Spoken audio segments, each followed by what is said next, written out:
Welcome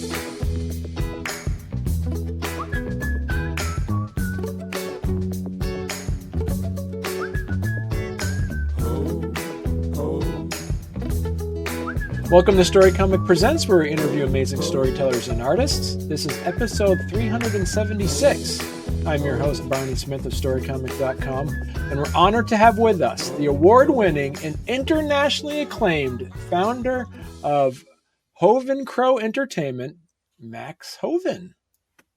Max, what's up? How's it going? It's going fantastic. It was interesting. Before we started talking, I did say, and I want to say it so all our listeners and viewers out there, check out Max Hoven. He's got some great stuff. He even did a shout out for this channel on his top 30 or best indie comic interview channels. And I was number 8. So thank you. That was cool. Yeah. They weren't most supposed to be like in order by best to worst. Right. But... Oh, yeah. Either way, I was still in number 8 in that list. That means I found you quicker. Yeah. You wear a lot of hats, Max. You got a podcast.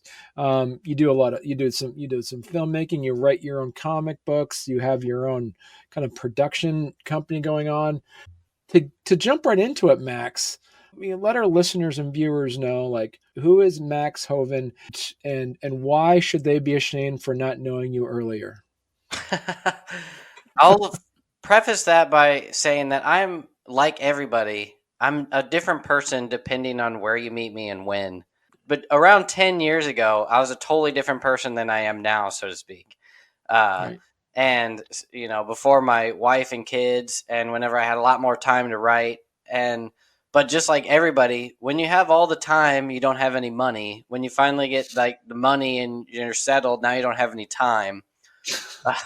But at one point, I just wrote a bunch of stuff every day of my life for about 5 years. And some of that stuff turned into movies. Some of that stuff turned into comic books. Some of that stuff turned into video game scripts. And some of it got published. A lot of it did not. And some of it became well known within the communities that it's a part of. So It Eats What Feeds It was like my debut graphic novel. It was a bestseller amongst Scout Comics. It was the number 1 best-selling graphic novel of 2020 through them. It kind of had a lot of critical acclaim. It sort of broke through barriers in different aspects than normal, so to speak, I guess, for independent comics, especially at that time, at that year with the whole pandemic and stuff. And that led me to then now where I have this Liquid Kill comic series that's coming out with Massive. The first 6 issues are already out. The trade paperback is about to come out in October. It's still available for pre-order. Volume 2 is also being solicited, the next 4 issues in the series. And like those are my 2 main comic book work. I had a screenplay that was optioned almost 10 years ago. Whenever I very first started writing, that's a story unto itself. And that turned into me producing movies in India, which I'm still doing. I have a movie that's in post-production right now. And some of that stuff turned into books that I have coming out in the future. But I've never been that active in social media or on like YouTube or anything until I want to say basically last year. And that's whenever I started a YouTube channel. And now that's where I'm getting a lot of people that know me now, because I started the Lord Max Hoven, which is now the Indie Comic Empire YouTube channel and podcast. And I just talk about the business of independent film and independent comics, mostly comics now. And yeah, so that's like sort of where I'm at now.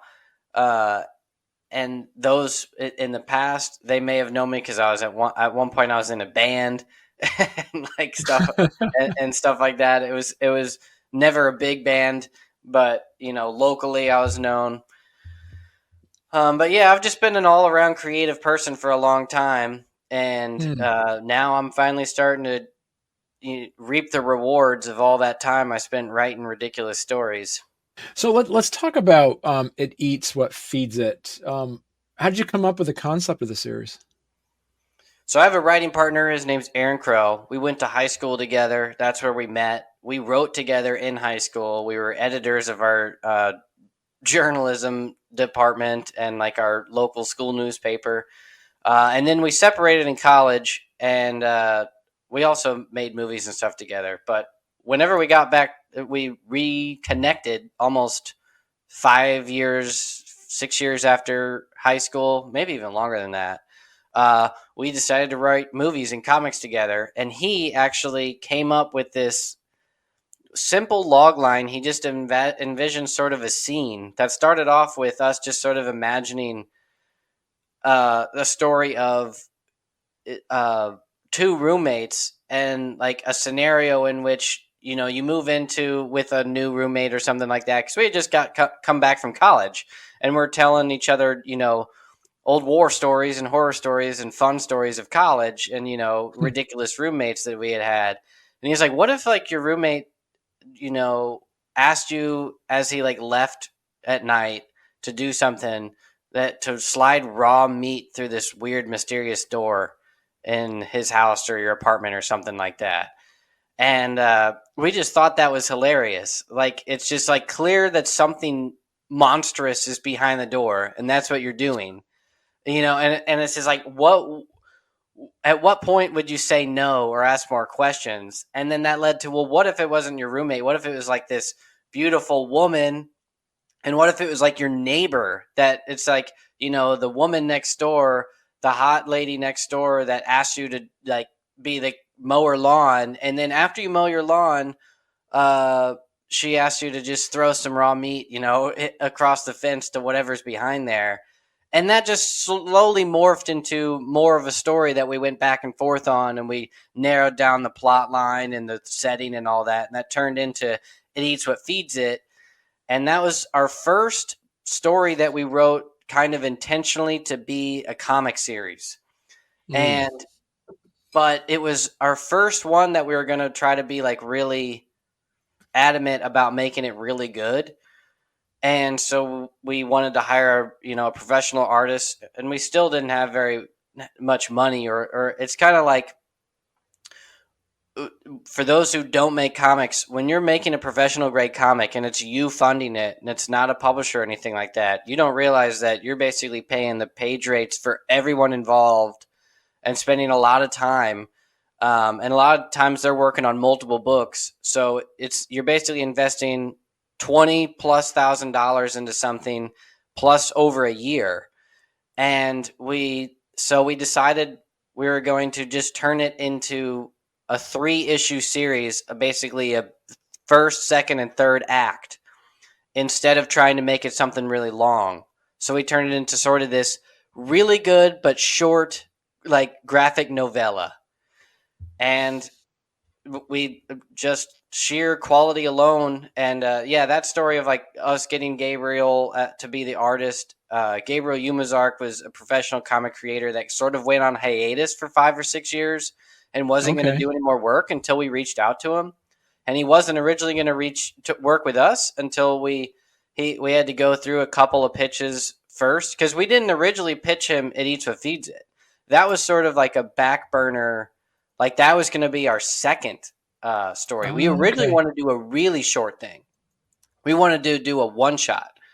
We were going to be like, we're going to do this one-shot horror story and see what we can do with that. And then our second one will be this sort of 3-issue horror story and see what we can do that. And then we'll do a longer.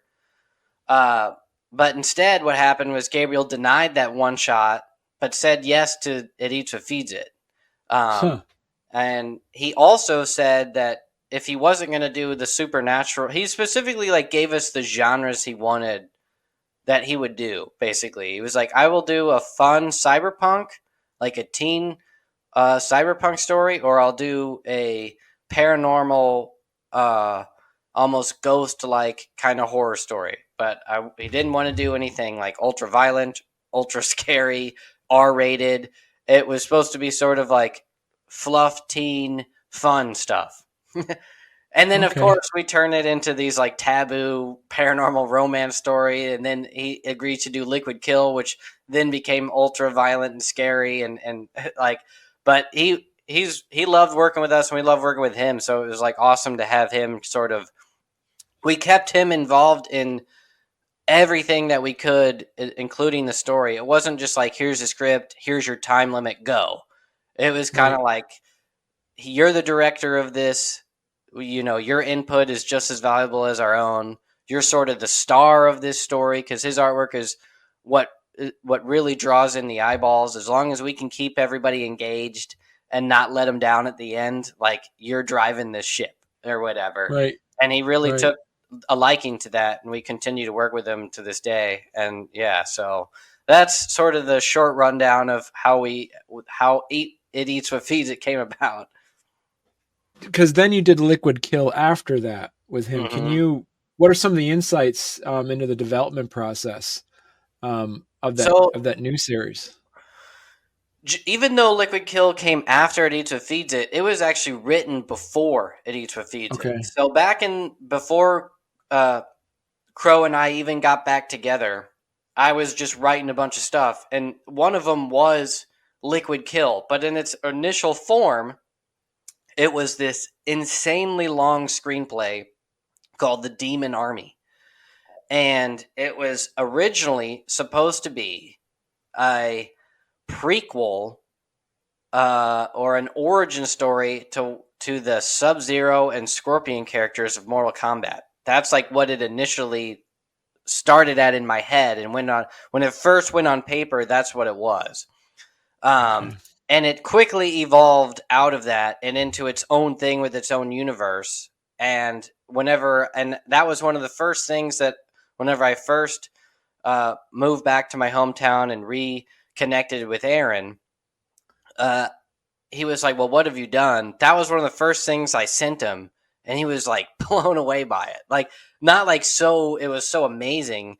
It was just almost like, oh, like if you know how to do this, like we can really do this kind of. Because I was like, this is something that this is like what could be a series, like an anime. And he was like, Mhm. okay. Um, and he was like, I have a lot of ideas for this story. And so he basically started writing stuff for that while like we would be writing multiple stuff at the same time all the time. Because the way we sort of worked is he would have sort of ideas that he'd be working on. I'd have ideas that I'd be working on. And then as we fleshed them into sort of treatments, so to speak, or just come up with scenes, then we would start to go back and forth and then actually send each other the scripts to go back and forth on. And that's how we did It Eats What Feeds It. But Liquid Kill was one of those things that once Gabriel was sort of like, It Eats What Feeds It's done, what's the next one? Crow and I, we had another similar story that Eats What Feeds It, but we didn't want to do the same thing with him. And he didn't, and Gabriel didn't either. And he was like, well, if you guys do have a cyberpunk story, I am open to do that and we can make it longer and stuff like that. And so that was when Crow was like, why don't we take your Demon Army script and I'll adapt it like my anime version of that. So it was kind of like what started as a movie that I had written a long time ago, and then what then became like sort of his anime version of that. Then we adapted into the comic script that everybody sees today. Um, and that was over the course, from start to finish. That's over 10 years in the making. When it comes to actually, like, Gabriel also then put his input on what the character arcs he saw of it, and obviously the character designs and stuff. So once his input was involved, we spent another sort of like 3 or 4 months fine tuning everything before, and then the sketches. And that was right after It Eats What Feeds It basically had its sort of peak of sales in 2021. And Mm. so we just basically just like took that momentum and just started going. And now here we are almost 4 years later, and just now starting to see it all come into fruition. Well, hey there. If you're enjoying our podcast, don't forget to subscribe on YouTube or leave us a 5-star review on your favorite podcast platform. Your support means the world to us and helps us keep this show going.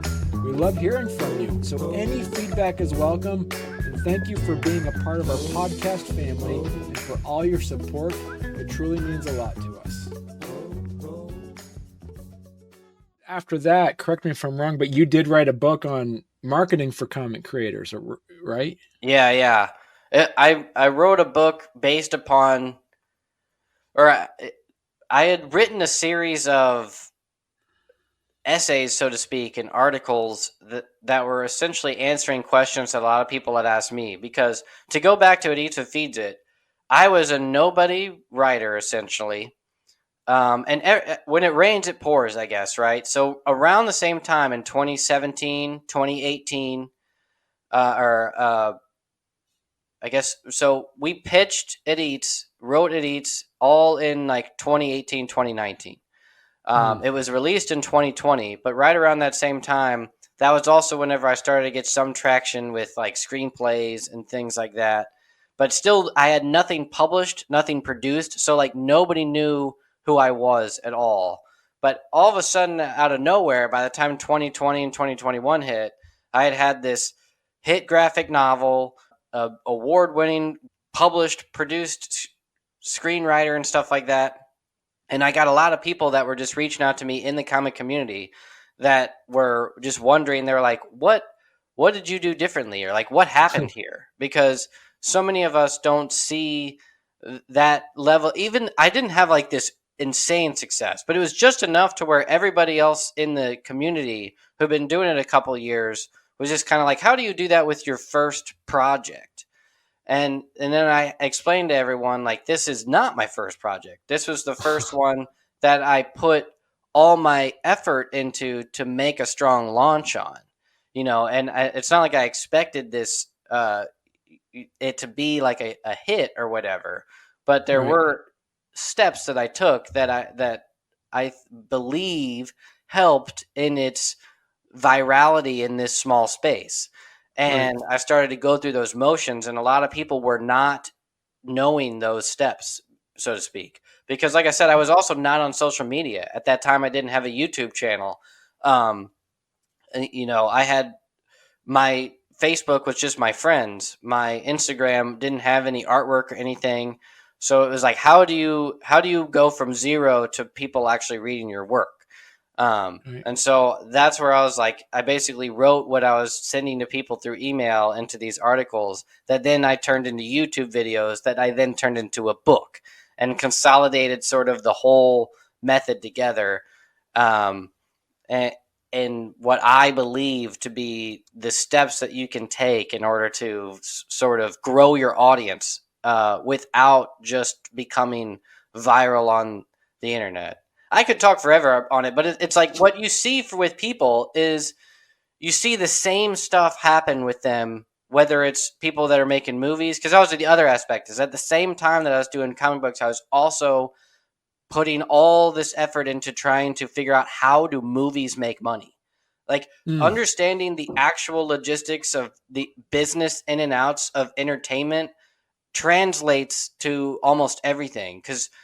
And then comics is actually even more straightforward because they have a collectability aspect to it that's like on top of it.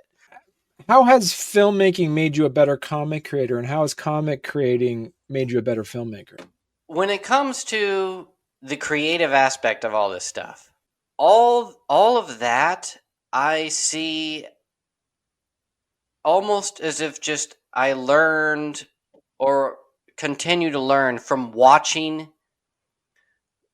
shows and movies and reading comic books. So let's just just to start with movies. So when I was watching films at an early age, whenever I was like 11 and then was going to college for it, I was watching films to learn how do you make what I'm seeing on the screen, how do I make something look like that?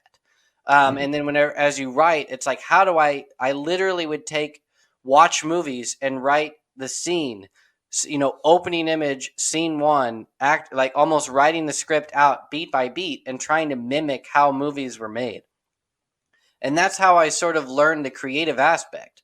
So once I learned how to create the artistically how movies were made, and you can do the same thing with comic books, and I did it the exact same way. Literally reading the comic book and mimicking. Okay, the book that I used the first time I sat down to really try to learn what's the pacing and structure of comic books.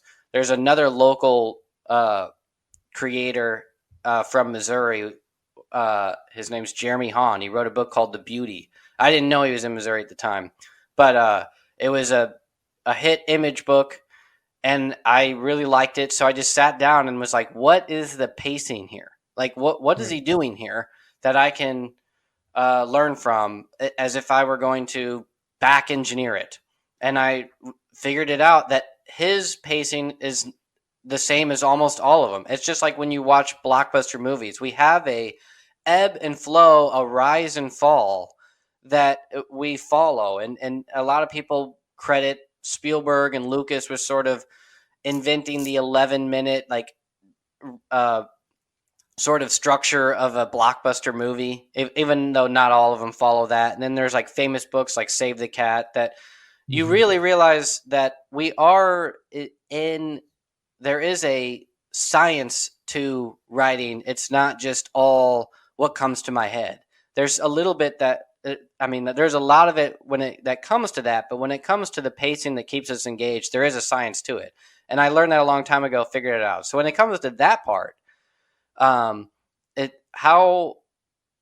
just do it by watching other things and trying to recreate what was made. And so with movies, it was the same thing. And if I couldn't figure out like what is it that makes something look professional? Like, why does my home movie look like a home movie? And why does this look, how do I, and then whenever it finally came to actually trying to do it on my own, to where I'm like, I have the professional creative teams that can get this movie in theaters, on Netflix, whatever. What are the technical aspects that need to be done to make it visually look, get to that caliber that's needed to be professional grade? And then in the process of learning all that, I didn't realize, and a lot of people don't, because we're so creative up front, that there's a whole other back end to everything. That's the business of entertainment. That's totally, sort of has been this mystery, or just you assume once I do this, then it's kind of like there's a second, just like gatekeepers that you make it or you don't. There's film festivals and, there's production, whatever it is, distributors that sort of like, I have to get it to a certain caliber and they choose me. And once I'm chosen, they just gets pumped through this machine and a million people watch it. And like, you never realize what's that machine that they are involved in. And interestingly enough, at the same time that I was trying to figure this out, like, what is that machine? The machine has been totally, it was at a transitional period right as we were transitioning from camcorders to, digital SLR, and then also streaming, and the barrier to entry being nothing with YouTube, and everybody can make movies now.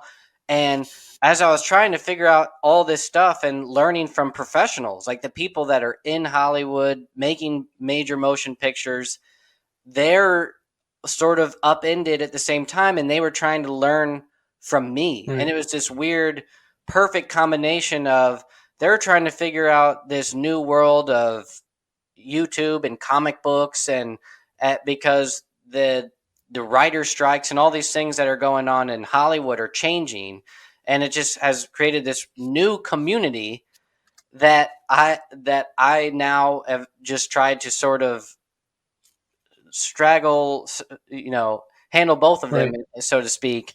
And that's a long-winded answer to your question, but it's kind of like they just work hand in hand. But there's two aspects that I didn't know how much went along the business side whenever I first got into this, because I was just trying to creatively create the best possible professional grade work as I could. And I just thought, like everybody else, that like, if you can do that, if you can make a professional grade movie, everything just sort of solves itself after that. What piece of advice did you just that you received recently that you wish you heard years ago? Oh man, that's a good question. I guess almost everything that everyone tells me I feel is great advice. I would say there's not like one thing that someone said that's like this is the thing that changes. I think what I've learned is almost everybody out here has input that can actually tangibly change your direction if you want to actually listen to what they did. It's kind of like whenever I first got into this, and I feel like a lot of people think the same thing, there are sort of two worlds. You're an amateur trying to make it, and then you make it. And it's Mm-hmm. just like you're either in world A or world B. You're either trying or you made it. And now, every week as I'm talking to people, you start to realize that that world is very blended nowadays. Um, Right. in that those that you might think made it or they achieved a goal that you wanted. And so it's kind of like so if you view it from the perspective of, well, what can I do to where I just make a living as a creative person? That changes the whole sphere because then you realize that the what you're actually going after is not as hard to achieve, and there's a lot of different ways to go about it. There's not a do this step 1, step 2, and if you do well here you can maybe move up to level 3 or whatever. It's really Right. more like there, as long as you keep churning, you can find audiences, and some of those and if you know who to look for, you can actually continue up a certain pillar that you might be trying for. But it's like the main thing is that it's whenever they used to say it's all about who you know or whatever, it really is about it as everyone around you is now could potentially be a collaborator. And if you have Hmm. a lot of professional people and some are really smart and some have like hits like that, what you are doing that is the exact same thing that they do in the industries, Right. with on a higher on so to speak, like the higher level. Like it's just the A-listers and the agencies are making those decisions and make those connections, but you do the same thing on your own. And you really get sort of the same result, especially nowadays, to where you can hit uh, sort of hit level millions of views and make a solid, almost become rich living just making a great movie or writing a great book that people continuously read and continuously watch. Um, and yeah, I don't know. So it's like there's no one piece of advice that's like one person's given me that's like, okay, that's great. It's really Right. just the idea of because to me the really valuable stuff is te- uh, the specifics, or like, oh, I need someone to tell me what's a cheap way to color my who's a cheap printer, or like how can I get this specific thing for that thing, and that is done by just talking to people. So, Max, if people want to learn more about you and the services and your films, the services you provide in the films and your comics, where's the best place they could go to? I put it all in one spot, hovencrow.com. Okay. So yeah, so that's my website. That's where on my homepage, that's where the most latest things. So I design it to where if I'm making a YouTube video and I make something like pre-order my book or something like that, I put that right on my homepage. The quick links to order my thing, and then as I start to promote, like right now, I'm having people pre-order my uh, the trade paperback of Liquid Kill, and also pre-order issue 1 of chapter 2 of Liquid Kill. But at the same time, yeah, I also do offer services to where I will talk to people to help them market their comics. I sell books that teach it. A I also do editing services. I do also write. I'll write for people a very limited amount. There's only so Mm, much I can do. Um, but yeah, for people that want to like learn about this industry, I try to offer as much as I can for pretty low cost. Yeah, right. and I at one point turned it into a course, and now I think I'm just going to make it sort of just a digital thing that people download and then just give everything else for free on YouTube. Right. Because in indie comics, and I get it, you just we're not willing. Not that we're not willing. It's just that we do not have the funds to spend. When someone buys a course for $1,000, they're expecting that that course is going to make them 10 to 100,000. You know, Right. because they're learning how to do something very specific about marketing their business or something like that, or how to get Right. double their clients or whatever it is. With us, it's kind of like I'm just trying to learn how to maybe make my money back on a comic book that I write, you know. And Right. so you're not going to want to pay more than, definitely not more than $100, you know, to learn all that, because it's like you're, even at best case scenario, what can you get out of it? It's not what normal people that sell courses can do. It's I Right. guess. Yeah. And so yeah, I just am trying to make things cheaper and cheaper, but still actually, you know, make it worth it for me in the long run. And so far, it's working for people, and it's working for me as well. So that I consider the indie comic empire subculture of my Hoven Crow Entertainment. Because yeah, all of that Right. same website. That's Perfect. also where I showcase like the movies that I'm producing and things like that. Okay. Excellent. Well, Max, this has been great. This is a quick interview, man. You gave us a lot of good information, so I appreciate it. Sorry, yeah, I Um, ramble, man. and come back on when you have Yeah, for when you got a new sure. project coming out. Yeah, this has been great.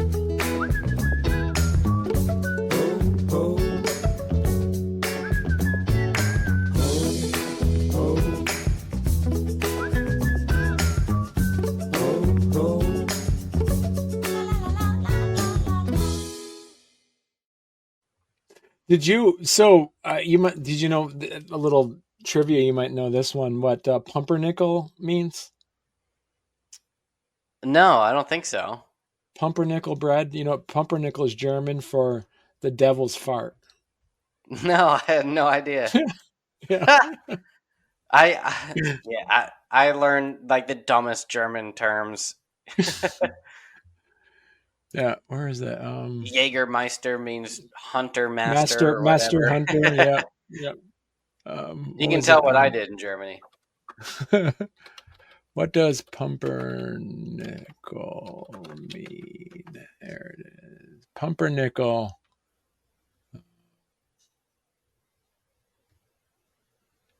Pumpernickel is done. Right, so, pumpernickel. Origin of the name. Devil's fart right here. Yeah. Wow. Yeah. All Pumpernickel is a right, I'll dense. believe everything else you say. Yeah.